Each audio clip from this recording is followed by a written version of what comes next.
তাই হয়তো আজকে আমাদের প্রয়োজন হয়ে আসেছে, প্রয়োজন হয়েছে, তাই আমরা এসেছি। আমার বিশ্বাস এটাই শেষ হবে, কিন্তু আমরা জানি আন্দোলন করেই সব আমাদের অধিকার পেতে হয় এবং আমরা ছিনিয়ে নিই সেটা।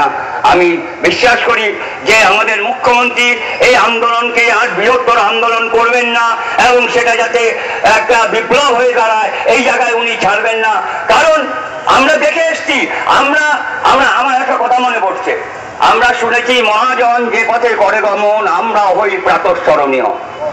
আমি দেখলাম, কিছুক্ষণ ঘুরে দেখলাম এরা প্রত্যেকেই বলছে আমি মহাজনের প্রাতঃস্মরণীয়। আমি বললাম তোমাদের মহাজনকে?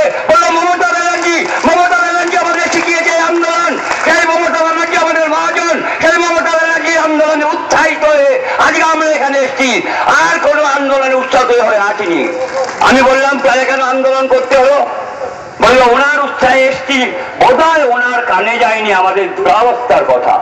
বিভিন্ন রাজ্যে আমাদের এই যে শ্রমিক আমরা